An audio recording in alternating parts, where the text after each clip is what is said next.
So recently I managed to find a water block for my graphics card. The fun thing about it is that it says $40.96 for the price, but this was for an open box one, and on Microcenter's website it said that a new one was about $36. I pointed this out to a sales rep and they discounted it to where I paid, after a 5% Microcenter discount using their card, I paid $28 including tax for a water block that was originally going to cost $135. So I think I got a pretty good deal on it. Okay, so I don't exactly know what thermal paste I should be using, so I'm just going to use the same that I use on my processor. If this annoys anyone, I guess get triggered. And I think this is looking very nice. It's kind of a shame I'm going to mount it horizontally instead of vertically, because I won't see any of this. So here are a few photos of me throwing all of my hardware in. It's an 11900K, the RX6950XT, Corsair water pump, and Corsair maglev fans, the non-RGB versions, because I didn't feel like hooking up any RGB controllers.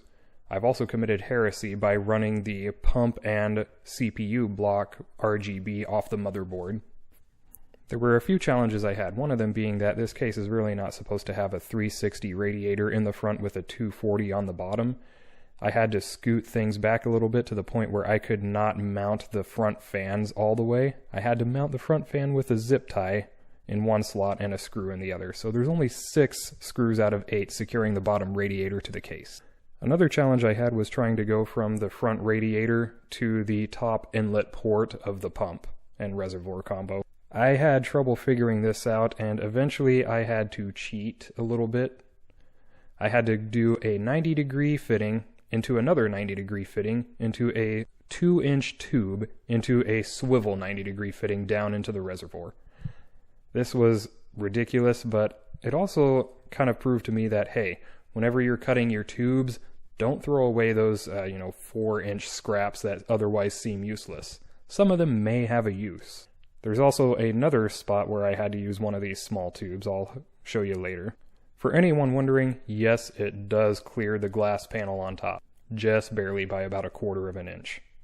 I also, while cutting tubes, had a mess up where I cut the tube going to the front radiator a little too short, and so things were at an angle. I did not like it. So here it is, fixed. It looks mostly even. I think things are still a little off, but not enough to annoy me. So here's a couple of beauty shots of the completed case in the RGB. So the final loop order, if you haven't been able to figure it out already, is going from the pump to the CPU, CPU to graphics card to the bottom radiator, and I used an elbow fitting to get to the bottom radiator and another one of those 2-inch tubes, past a drain port, through an elbow fitting to the front radiator, then from the front radiator finally back to the inlet of the pump. All the radiator fans are set to intake currently. So, enjoy the few beauty shots that I'm doing.